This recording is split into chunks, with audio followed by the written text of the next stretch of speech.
Salut à tous, alors c'est Frédéric de la Vie. Alors ce soir, je voulais vous faire une petite vidéo pour vous souhaiter une bonne année 2019 et de bonnes fêtes, mais surtout une bonne année 2019 car visiblement nous entrons dans un nouvel ère. Je suis vraiment très heureux de ce qui s'est passé en cette fin d'année 2018 avec l'arrivée des gilets jaunes dont je fais partie, mais surtout des gilets jaunes qui sont des manifestants qui maintenant ne manifestent plus pour demander aux politiques des choses, mais pour devenir eux-mêmes acteurs de leur avenir.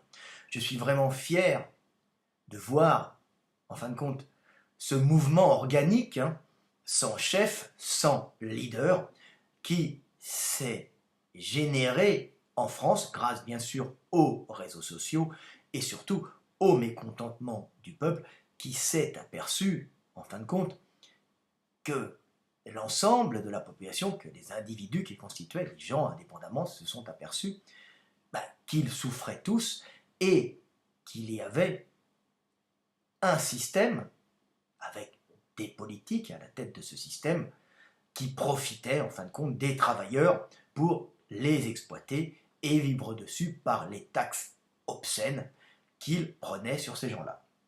Donc je suis vraiment très heureux de ce qui se passe. Je remercie tous les Français. Ça fait très longtemps que je me bats en fin de compte pour le RIC, pour les référendums d'initiative populaire, puisque je fais des vidéos sur ce sujet depuis des années, et mon livre qui est derrière là, L'éveil des consciences, traite de ce sujet. C'est un livre qui est sorti cet été, avant l'arrivée des événements, mais les référendums d'initiative populaire et le fait de proposer les lois, que le peuple propose les lois et que le peuple puisse les voter à la proportionnelle, fait partie, en fin de compte, des piliers de mon livre qui est fait pour apprendre aux hommes d'où ils viennent, qui ils sont et vers quoi ils doivent tendre, c'est-à-dire vers la liberté, vers l'âge d'homme, ce qui veut dire l'âge de la responsabilité, ne plus déléguer cette chose fondamentale qui est de faire des lois à d'autres hommes, mais plutôt de soi-même décider ensemble, en tant que nation d'hommes libres, des lois sous lesquelles nous vivons. Et je suis vraiment heureux que cette révolution jaune, à laquelle j'ai participé en première ligne, comme vous avez vu, sur les barricades, comme je le dis tout le temps, barricades symboliques, puisque nous ne pouvons rien arrêter avec ces barricades. En face, on va dire, que les milices de l'oligarchie sont armées de bulldozers et de blindés pouvant dégager ces barricades très vite. Mais le fait de se mettre sur des barricades et de montrer une opposition symbolique, quitte à prendre des gaz lacrymogènes dans la gueule, comme nous en avons tous pris, ou pour les moins chanceux, à prendre des gommes-cognes dans le visage, dans les yeux, avec toutes les victimes et les handicapés à vie que ça a laissé, c'est quelque chose qui montre que le peuple en a marre. Et c'est tous ces héros anonymes, mais héros quand même, qui vont permettre de faire chuter, en fin de compte, plus que les politiques, ce système corrompu. Alors, je suis vraiment heureux de ce qui se passe. Je suis vraiment fier de voir mon peuple, pour une fois fier de voir mon peuple, moi qui insultais tous les gens en disant « mais demandez le vote des lois, arrêtez de vouloir voter pour bidule, pour machin ou pour truc ». Tous ces pantins que les médias, aux ordres, en fin de compte, des puissants, vous montrent pour que vous votiez pour eux. Celui-là, il est jeune et dynamique, celui-là, c'est le candidat du peuple, et ils feront des lois qui ne seront pas faites pour vous, mais qui seront faites par les gens qui les ont mis en lumière grâce aux médias qu'ils possèdent. Donc je suis fier de voir mon peuple qui refuse, en fin de compte, tout ce système, qui refuse, en fin de compte, de voir l'aumône que veut leur donner Macron, ce petit billet de 100 € pour le SMIC, qui est d'une grande médiocrité, hein, comme si les hommes allaient se nourrir de miettes. Les hommes veulent choisir leur avenir et pas quémander main tendue, en fin de compte, qu'on leur donne un peu, on va dire, d'argent, argent qui est pris sur le peuple, hein. Macron ne fait que redonner au peuple ce que l'État, en fin de compte, lui a pris d'une façon obscène par toutes ces taxes qui détruisent notre pays. Donc je suis vraiment fier de voir apparaître ce mouvement des Gilets jaunes qui s'est progressivement transformé en un véritable mouvement de libération des hommes, c'est-à-dire que les hommes ne demandent plus des aides, ne se battent plus pour avoir, en fin de compte, une augmentation, moins de travail. Non, ils se battent pour voter leurs lois eux-mêmes, c'est-à-dire ils se battent pour la réelle démocratie, parce que nous n'étions pas en démocratie. Voter pour des individus à qui on délègue le pouvoir de choisir la façon dont on va vivre, c'est-à-dire les lois sous lesquelles nous vivrons, n'est pas de la démocratie. La démocratie, c'est quand le peuple, à la proportionnelle, choisit la façon dont il doit vivre, choisit de dire oui ou non aux lois qu'il propose lui-même, en s'associant dans des groupes politiques ou apolitiques et en les proposant à un vote global. Alors c'est un système qui est maintenant possible, hein. Certains pays le faisaient déjà, hein, comme un peu euh, la Suisse. D'autres pays le faisaient d'une façon, on va dire, moins nette, mais le faisaient quand même comme l'Italie, où les lois sociales pouvaient être proposées et même votées, hein, en dehors des lois fiscales. C'était une demi-liberté. Et bien la France va montrer l'exemple, va devenir le flambeau, on va dire, le flambeau de la liberté pour le monde, en montrant un nouveau système, en montrant que le peuple peut voter ses lois. Et ces manifestations qui ont commencé avec les Gilets jaunes et qui se sont transformées, en fin de compte, en un désir profond du peuple de défoncer ce système, de détruire ce système esclavagiste pour redonner la liberté au peuple, hein. Ce système va éclairer le monde et ce système va devenir bientôt la norme et c'est la France qui rentrera la première et qui montrera l'exemple en allant sur ce chemin de la liberté, en éclairant les autres peuples. Donc je suis vraiment très fier de ce qui se passe. Je me bats depuis des années pour ça, hein. Pour moi, c'est un combat important parce que j'ai subi ce système et j'ai été pauvre, j'ai été à la rue à cause de ce système qui est fait pour les puissants, hein, et pour maintenir le peuple en bas, le faire travailler, le taxer, et maintenir justement par un système extrêmement dur, des lois qui ne sont pas faites pour le peuple mais qui sont faites pour l'oligarchie, pour les puissants, hein, de maintenir la populace pour eux, hein, c'est la populace qui paye les taxes en bas en les empêchant de monter socialement par un système législatif et un système fiscal extrêmement complexe et extrêmement contraignant, empêchant les hommes de monter socialement et permettant à une oligarchie de continuer à vivre sur ses esclaves, sur ses moutons à tondre, parfois que nos maîtres amènent à l'abattoir. Donc je suis vraiment fier de ce qui se passe et je vous dis, continuez en 2019, je suis à vos côtés, hein. Je suis un peu loin, la Hongrie, mais je vais revenir. Je suis là-bas pour mon travail. Je travaille effectivement un peu loin, mais je vais revenir. Je suis avec vous. Je suis vraiment fier de ce qui se passe. Je suis fier des Gilets jaunes dont je fais partie. Gilets jaunes qui ne doivent demander qu'une seule chose, hein, une seule. Il faut arrêter de vouloir demander sortir de l'Europe, sortir de la zone euro. Ça, ce n'est pas aux Gilets jaunes de le demander. C'est au peuple de faire des référendums et de le proposer aux Français dans leur globalité.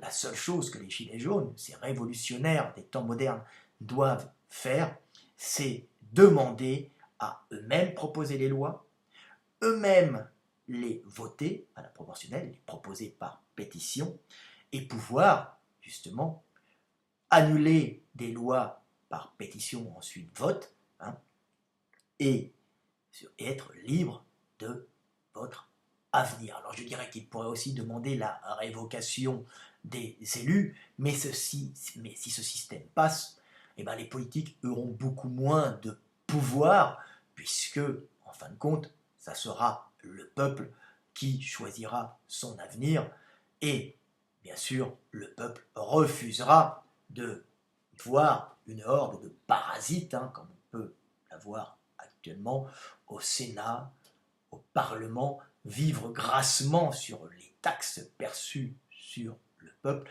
venir dormir dans ces amphithéâtres, hein, et voter des lois, hein, achetées, en étant achetées par de puissants lobbies qui leur disent de voter ci ou de voter ça, en fin de compte des gens corrompus.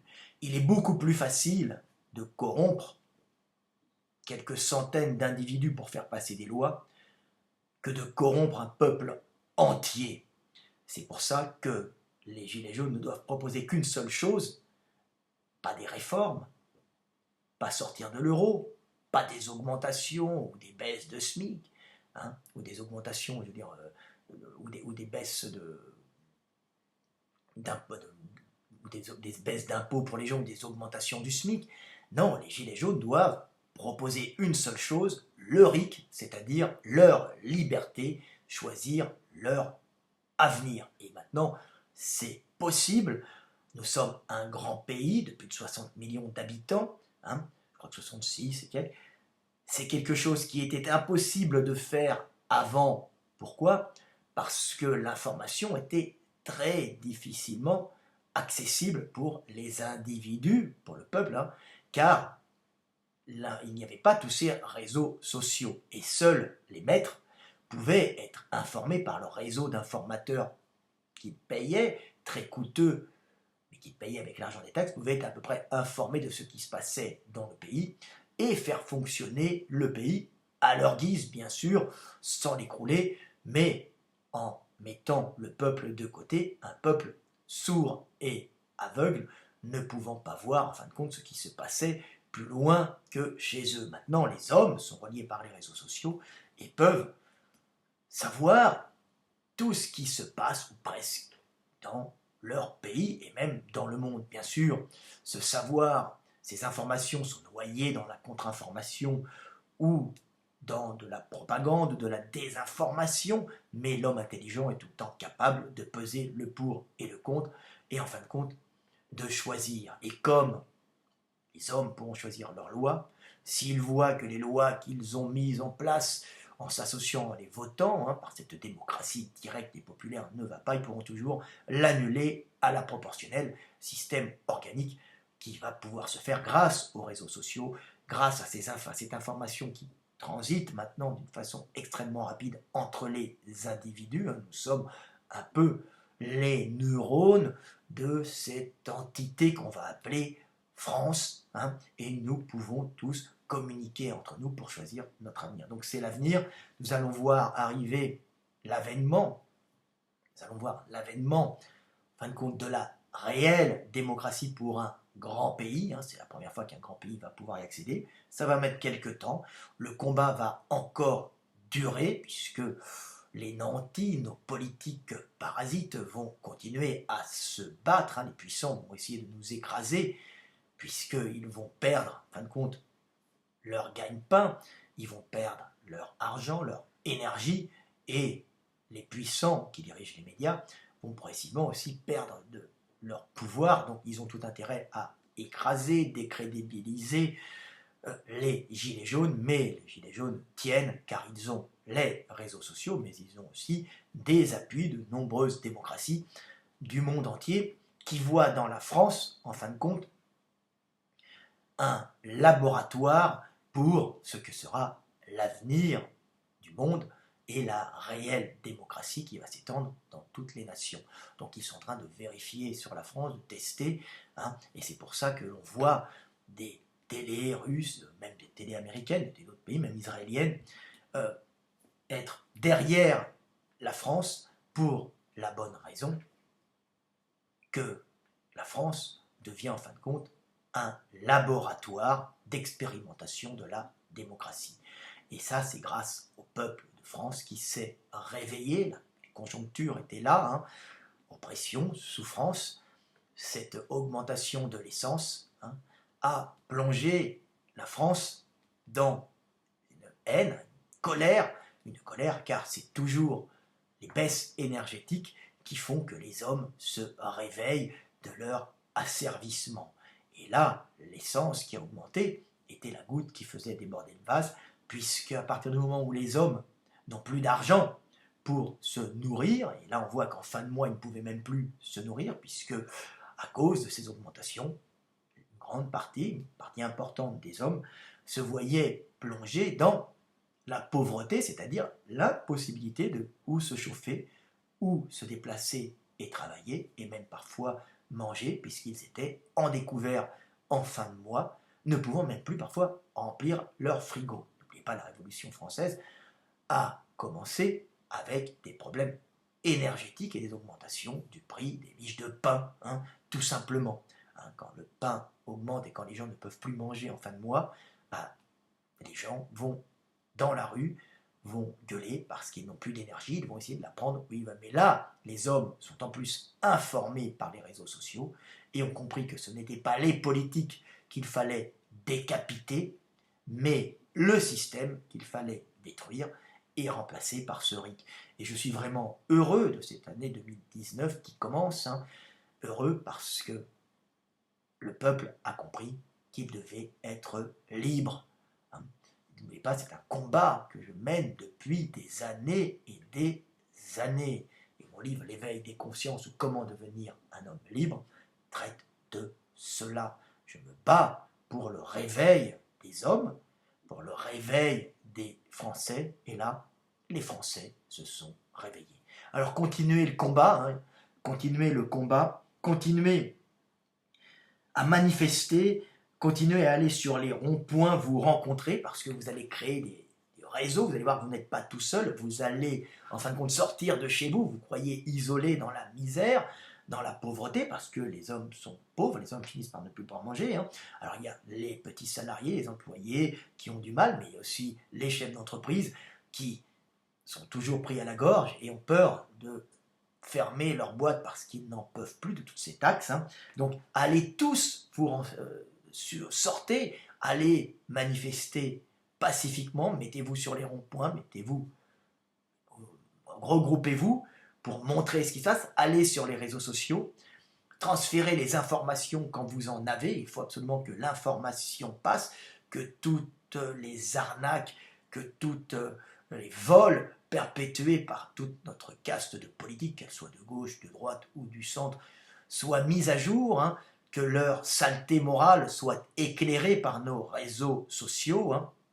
Donc, regroupez-vous sur les réseaux, transférez les informations par vos réseaux sociaux, discutez ensemble, créez des pages sur Facebook, utilisez Twitter, utilisez Instagram, utilisez vos chaînes YouTube, utilisez tout ce que vous avez à faire pour diffuser la liberté, l'information réelle, celle que vous voyez. N'hésitez pas à être acteur, n'hésitez pas à filmer, n'hésitez pas à montrer ce que fait l'oligarchie ou ce que fait leurs serviteurs assermentés, leur milice, en fin de compte, que nous payons nous-mêmes. N'hésitez pas à montrer toutes les exactions qu'ils font pour, en fin de compte, mobiliser tout le peuple d'une façon pacifique.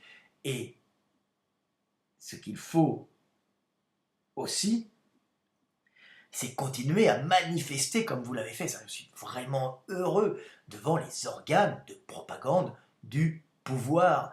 Allez pacifiquement devant ces organes de désinformation, ces sièges des télés et des radios qui appartiennent aux puissants, ou même parfois qui appartiennent à l'État. L'État n'étant plus le représentant du peuple, l'État ne sert vraiment plus à protéger le peuple actuellement, puisque les institutions ne sont plus maintenant faites pour protéger le peuple, mais sont devenues le repère de parasites qui vivent grassement sur l'argent des taxes. Alors, allez manifester pacifiquement devant les organes de propagande, allez sur les ronds-points, continuez à transférer l'information, groupez-vous et demandez le RIC, demandez des référendums d'initiative populaire ou d'initiative civique, hein. Allez-y, ou citoyennes, d'initiative populaire, civique, on s'en fout, allez demander, hein, la première chose, c'est à devenir les maîtres de votre destinée. Un peuple d'hommes libres propose ses lois et choisit les lois sous lesquelles il va vivre. C'est la base, voilà. Alors, est-ce que j'ai d'autres trucs à dire? Ah, c'est à peu près tout. Je suis vraiment heureux de ce qui se passe. Je vous souhaite encore une bonne année. C'est enfin possible, hein, de faire une véritable démocratie. Pas parce que nous le voulons, mais parce qu'en plus nous le pouvons. Nous le pouvons parce que l'outil informatique, les réseaux sociaux et les outils informatiques de traitement de l'information le permettent. Et les hommes pourront, en fin de compte, voter leurs lois et les proposer d'une façon très rapide, très organisée, ou même les annuler. Donc voilà, je remercie tous les Français d'avoir, en tout cas une bonne partie, d'avoir participé à ce mouvement, hein. Continuez à manifester, ça va durer quelque temps, mais le pouvoir va bientôt tomber. Si ce n'est pas demain, ça sera dans 2 mois, 3 mois, 6 mois, 3 ans, 10 ans. Mais il est mort, car le virus de la liberté est entré dans les hommes, et maintenant, les hommes savent qu'ils doivent être libres, qu'ils doivent construire eux-mêmes leur avenir et ne plus déléguer le choix de la façon dont ils veulent vivre à d'autres hommes, souvent achetés, souvent corrompus. Voilà. Donc vive la France, vive la liberté, hein. Et je voulais aussi passer un petit message aux forces de l'ordre, hein, forces de l'ordre qui continuent à agir en pensant défendre, en fin de compte, l'État. Quand je les entends parler, ils me disent qu'ils défendent les institutions. Je vous dis, ne défendez plus ces institutions, car les institutions sont à la base faites pour protéger les citoyens. Quand les institutions sont devenues un repère, en fin de compte, de parasites, de gens qui vivent sur le système, elles ne protègent plus le peuple, mais elles l'écrasent. Donc, vous êtes issus du peuple, vous faites partie du peuple, vous êtes payés par le peuple, hein, et non par les parasites qui habitent et qui vivent dans ces institutions, hein. Donc, arrêtez d'oppresser le peuple. Le peuple a une colère saine, celle de la liberté, qui peut parfois s'exprimer d'une façon violente et désorganisée, mais elle est l'expression de la souffrance et du désir de liberté. Comprenez que vous ne défendez pas, en fin de compte, le peuple, mais que vous défendez, en fin de compte, des organismes symboliques qui abritent des parasites exploitant ce peuple. Voilà, petite vidéo. Révolution pacifique, nous allons gagner, nous avons déjà gagné. Le virus de la liberté incube et il va bientôt se diffuser dans tous les hommes. Vive la France, vive la liberté. Je suis heureux de voir que je me suis battu et que mon combat a permis de renforcer ce désir de liberté des hommes et va permettre de faire tomber ce système. N'oubliez pas que ce ne sont pas les politiques eux-mêmes qu'il faut détruire, ce n'est pas Macron qu'il faut détruire, hein, bien qu'il soit, il faut qu'il parte, hein. Ce n'est pas lui qu'il faut détruire, c'est le système, ce n'est pas les hommes qu'il faut haïr, c'est les systèmes qu'il faut détruire, car quand les systèmes sont pervertis, les hommes sont pervertis. Petite vidéo pour vous souhaiter une bonne année. Le combat continue. Vive la liberté, vive les Gilets jaunes et vive la France.